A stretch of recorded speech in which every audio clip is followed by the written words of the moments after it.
Parfois, ce sont les mots de parfaits inconnus qui nous impactent le plus. Quand on décide de tendre l'oreille et d'écouter. C'est ce que j'ai ressenti quand j'ai rencontré Cory et Mo. Ils sont à eux deux les exemples d'un Vietnam plus reculé, mais aussi et surtout pluriel. Ils ont été pour moi une leçon d'humilité et de générosité qui m'a marquée. How do you pronounce my family name? Chung. Chung. Dans leurs pas.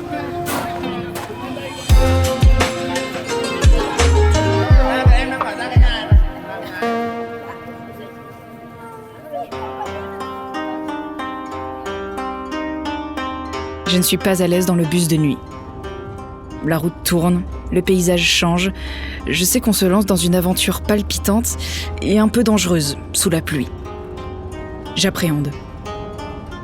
Sous les lumières des néons qui défilent, je pense à ma vie en France et à ma dernière année écoulée. Mon ventre se tord, quelques larmes m'échappent, je me sens loin de tout. Je crois qu'il y avait un sentiment général du même ordre à ce moment-là. Peu arrivé à dormir, on sentait que quelque chose se passait, quelque chose de bien, mais qui nous était encore inconnu. Nous partons pour 3 jours de moto dans les montagnes de Ha Giang, avec d'abord comme guide Cory. On est un groupe de 15, mêlant Australiens, Américaines, Danois, Canadiens et Français. Le programme est simple. Chacun est attitré sur une moto avec un chauffeur vietnamien, les drivers comme on les appelle, et nous roulons pendant 3 jours au milieu des pics verts du Nord. Je sais pas doubler, on fait doubler. C'est la première fois. Et puis on est juste à côté de toi comme ça là, tu roules. Il a été plus tranquille le mien cette fois. Il se réserve pour la fin. Moi j'espère que c'est ça. Je veux pas plus. Mon chauffeur est jeune et complètement fou. Il adore la vitesse et moi aussi, donc c'est parfait. On double régulièrement tout le groupe pour rester en tête du peloton. Le temps de se chauffer et le mien file à toute allure. Les paysages défilent sous nos yeux dans la brume ambiante du mois de décembre. Les montagnes s'affichent mystérieuses. Elles semblent renfermer des secrets que nul ne connaît. Le tout dans la musique à fond de Cory.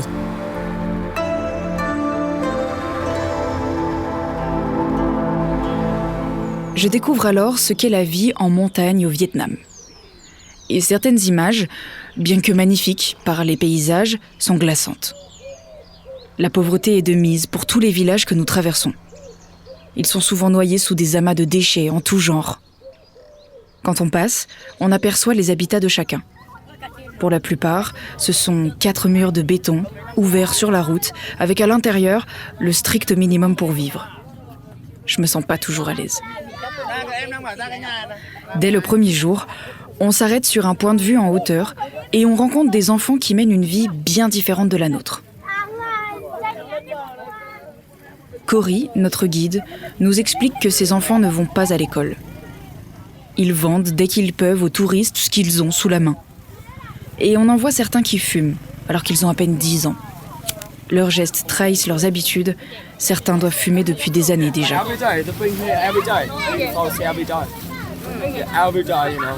Heureusement, ce ne sont pas tous les enfants qui ne vont pas à l'école. Pour ceux qu'on croise en uniforme en fin de journée, leur trajet de retour est long.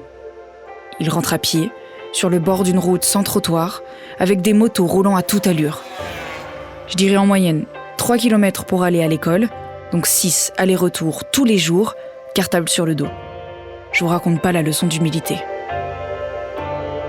Ça tient à cœur à Cory de nous montrer comment les habitants vivent dans ces montagnes. Lui-même y réside. Il a un petit logement, pas loin. Pour parler de Cory, c'est un jeune garçon qui a 20 ans. Il est guide dans la région de Ha Giang depuis plusieurs années. Malgré son assurance au premier abord, il est timide. Ça se sent.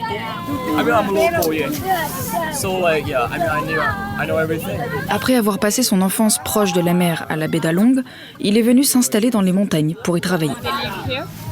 I used to live in Ha Long Bay. All right. I was born here, so just came back. But I'm freelance. Where do you live now? Here. Kazan in the city. Alright. Ses parents sont divorcés. You know, I've learned Il a appris l'anglais avec sa sœur qui, elle, a obtenu une bourse pour aller étudier les langues étrangères en Angleterre. first, I want to tell you that Il connaît maintenant la région par cœur, sur le bout des doigts, après en avoir fait plus de 300 fois le tour. Il nous emmène dans les coins les plus reculés, cachés au milieu des montagnes qui touchent presque le ciel. So, like, I found a lot of places on the loop, like a hidden gem. Not speaking on that. I mean, I'll show you some tomorrow. Alright, cool. I mean, everything about the culture and education as well. Alright, cool. Solitaire, il nous raconte que la vie sur la route n'est pas toujours facile. Il nous avoue avoir envié certaines familles qu'il rencontrait. Moi aussi, je veux des enfants et une femme, dit-il. Puis, il termine la conversation en disant qu'il s'y est fait, qu'il a accepté sa situation. À seulement 20 ans. Anyway, it is. Enfin bon, il reprend ses esprits, remet la musique à fond et remonte sur sa moto. C'est reparti. Sur les motos, le temps semble s'envoler. On fait des pauses pour admirer les points de vue. Le driver, dans ces moments, joue entre eux à ce qui peut ressembler à du foot, mais avec une plume de ferraille. Un jeu assez populaire au Vietnam. Sinon, pour la note drôle du voyage, mon driver tient particulièrement à me prendre en photo à tous les stops qu'on fait. Ce qu'il disait toujours, c'était « My friend, picture, picture my friend », ce qui faisait rire tout le groupe. J'ai donc une ribambelle de portraits dans ma galerie grâce à lui. Il était touchant. Are you ready? Yes! Louder. Are you ready? Yes! Hai ba zo. Hai ba zo. Hai ba zo. Hai ba zo. Hai ba zo zo zo. Hai ba zo zo zo. Hai ba uống. Hai ba uống. Cheers. Ces 3 jours sont passés à une vitesse folle. On avait réussi à tisser ce lien avec Cory de confiance. Au moment de partir, je crois qu'on l'a tous remercié avec les yeux, de nous avoir fait vivre ça, ces moments et ces émotions qu'on ne retrouvera nulle part ailleurs. Je me rends compte que le voyage, c'est aussi ça. Ces fragments de nous qu'on laisse quelque part, à ceux qui restent, mais qu'on n'oubliera pas. Sapa est une autre région, toujours au nord du pays, et pourtant bien différente. C'est la terre des rizières. Pour cette étape, nous logeons chez Mou, une femme dont la générosité m'a particulièrement touchée. Mou fait partie des Hmong, une des 54 ethnies du pays. Elle a 35 ans, mère de 5 enfants, née dans la région et y ayant toujours vécu. La trajectoire de Mou est particulière à mes yeux, et pourtant ordinaire pour le village. Petite, elle n'est pas allée à l'école. Elle ne parle pas vietnamien, seulement le langage de son ethnie. Elle ne sait pas lire, pas écrire. I never go to school. Yeah. Before I was younger, I go to in the city or I had time. I go to the city for selling something. Yeah, I'm making something like this. Comme elle le dit, enfant, elle vendait des objets en ville, notamment des sacs qu'elle cousait elle-même, très jeune. I follow the people for trekking. I learn English from the guide. Slowly know everything. I learn English around like 14 years. Elle a ensuite appris l'anglais en suivant les guides dans les montagnes à ses heures perdues. Il lui fallut 10 ans pour apprivoiser puis maîtriser cette langue. 10 ans. Et on discute avec elle de tout, si facilement. Son histoire m'a marquée. Le fait qu'elle apprenne cette langue seulement par les sonorités des mots. A petit peu French and a petit peu in the Spanish. Yes. In English also a little bit too. Yeah. Tout le groupe s'intéresse en détail à sa vie. On lui pose des questions sans cesse. À un moment, par réflexe, je lui montre quelque chose sur mon téléphone et très vite, je me heurte à une réalité que j'avais déjà oubliée. Because I know school, I don't know how to read. Ça m'a marqué. I think Sorry. it's cool. Maybe I told the girl.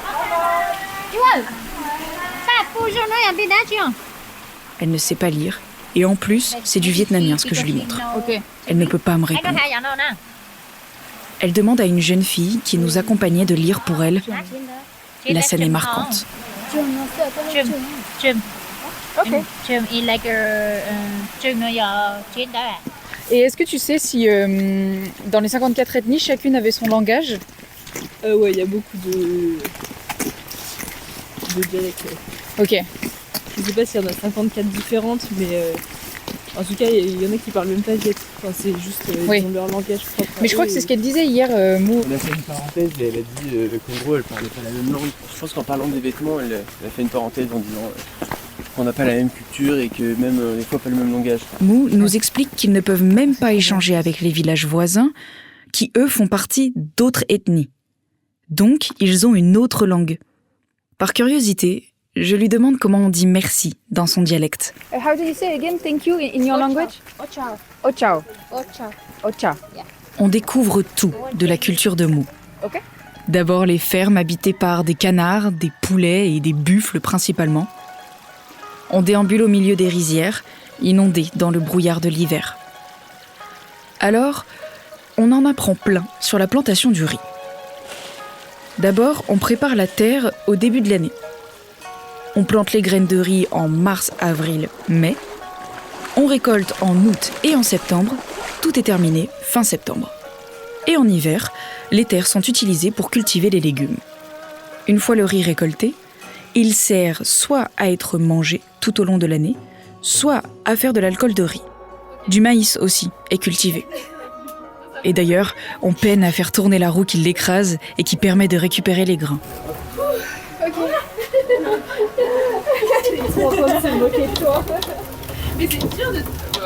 Les buffles sont lâchés en liberté tout l'hiver pour aller brouter le peu d'herbe qui reste proche des villages.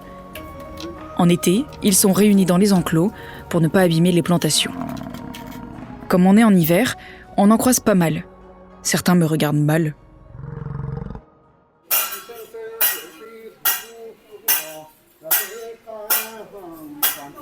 En allant déjeuner dans un restaurant familial, on tombe sur un chaman, en train de prier pour une vieille dame.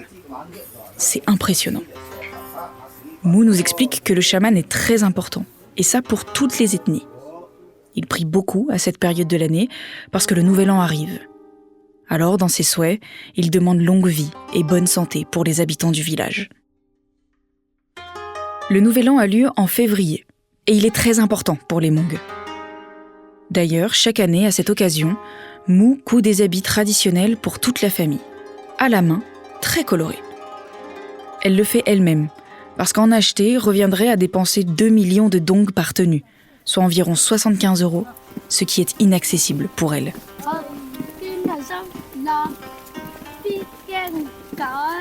Parmi les croyances, elle nous explique aussi que le plus ancien buffle du troupeau est sacrifié lorsque quelqu'un du village meurt. Le défunt est enterré dans les champs afin qu'il puisse se réincarner. Il n'y a pas de tombe avec le nom inscrit, nous explique-t-elle.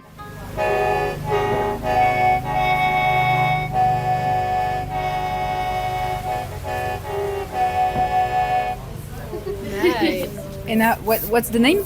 This music, Memzi. yeah, this is like music. And that's not only for the men's play. The women, because they play to singing song or dancing. Okay. Yes. In the men play the music and the women take the bladder for dancing. Côté nourriture, ils ne mangent que du riz et des nouilles.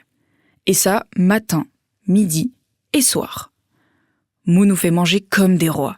Ce qu'elle cuisine, c'est excellent. Le sucré, par contre, pour mon plus grand désespoir, n'est pas leur point fort. Like fruit like us or pancakes. No, Isn't that we not eat much. yeah. It's very sweet. We eat like just boiling like vegetable or we fry. And sometimes I also eat pancake too, but I don't eat too much, not so much. Yeah. You don't like? And also like it, but very sweet. I don't like much, very sweet. We also not drink coffee. Yeah. Less the little bit of tea, but not much coffee. Okay. Ah oui, d'ailleurs, Also not drink le milk. café au Vietnam est souvent trop amer, bien différent du nôtre. On le boit quand même pour prendre des forces, mais en réalité sans grande conviction. Ces 5 jours en montagne se terminent et ils auront été les plus intenses pour moi. Cory et Mou sont 2 personnes à qui j'ai donné ma confiance le temps de quelques nuits et je ne le regrette pas. Je les quitte avec un pincement au cœur. Il est temps d'entamer la dernière partie de notre voyage à l'Est dans un paysage bien mystérieux.